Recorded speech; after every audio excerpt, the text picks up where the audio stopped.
Tout de suite, si vous voulez bien, avec un compte-rendu exhaustif de l'affaire Eliane Gonzalez, qui a pris ce week-end, évidemment, comme on le sait, une tournure dramatique avec la libération manu militari du jeune garçon cubain. Et c'est ce qu'a préparé pour nous, et pour la dernière fois, la troupe de théâtre de marionnettes. Fofo n'est pas sa chou de Budapest! Ah, ah, ah! Magnifique régression. Rendons-nous au Castellet. Suivez-moi. Ah. Oui, le voici, celui que vous aimez tant. Premier acte. Le bateau d'Eliane fait naufrage. Je me donne. 25 novembre 1999, en pleine mer, Eliane Gonzalez combat les éléments afin de gagner les côtes de la Floride. Ballotté par la houle, il rase de se noyer. Heureusement, 3 dauphins et un bateau de pêcheurs viennent à sa rescousse. Par contre, les dauphins et les pêcheurs n'arrivent pas à s'entendre sur qui aura la garde de l'enfant une fois qu'il sera rescapé. S'ensuit une course folle. Finalement, les pêcheurs l'emportent. Et là, durant les longues heures que dure son sauvetage, Eliane passe son temps à regarder le ciel où parfois une mouette passe. L'enfant est émerveillé, c'est de toute beauté. Et tout le monde danse!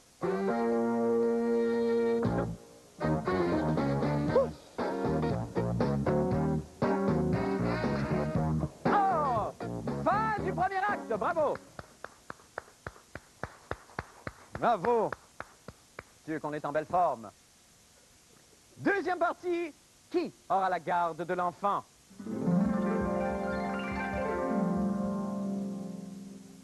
Arrivé à Miami, Eliane est sous la garde de sa cousine, Marislaces Gonzalez.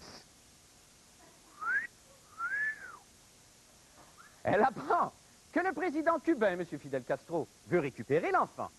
Et là, elle pleure. On l'informe aussi que la représentante du gouvernement américain, la procureure générale Janet Reno, souhaite qu'Eliane retourne à Cuba. Ah ben là, éclairez ma poids, excusez-moi, c'est la fin de la série. Là, on n'a plus une scène pour acheter des maudites popettes, fait qu'on fait ce qu'on a, on enchaîne. Bref, la cousine pleure encore. Manqué. S'ensuit une course folle. Au moment où Castro et Reno vont mettre la main sur Eliane, la Vierge apparaît dans un nuage de lumière. Le nuage d'abord et la Vierge ensuite. Elle annonce que le petit garçon doit rester à Miami. Encore une fois, la cousine se met à brailler. Bon, tout le monde danse!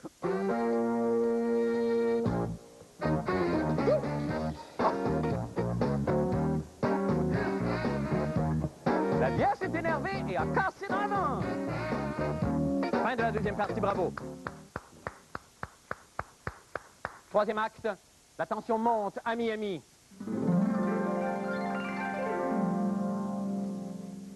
Autour de la maison où est gardée le petit Eliane, la communauté cubaine de Miami est réunie en prière. D'abord une, deux, puis enfin toute la communauté réunie en prière.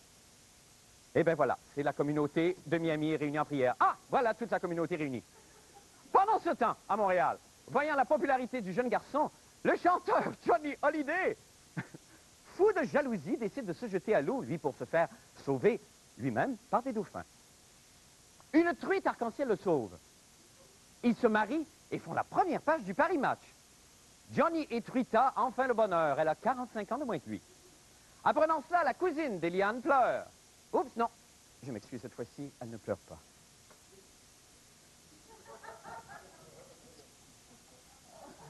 Bon, voilà. Elle est contente, là. Au même moment, des soldats... Attendez. Elle est partie. Au même moment, des soldats font irruption dans sa maison et débusquent vraiment une étape après l'autre. Avec stratégie, avec application. Chaque moment où le petit Eliane pourrait éventuellement se retrouver, et le voici dans un placard. S'ensuit une course folle. Dans tous les sens, les soldats s'emparent du petit Gonzalez et finalement le remettent à qui? À son père. Le voici. La communauté cubaine de Miami est en état de choc et tout le monde danse.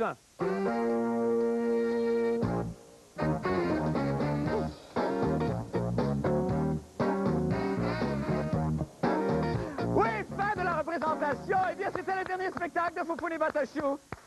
Merci à ces brillants marionnettistes. Merci infiniment. Merci. Et bon retour chez vous.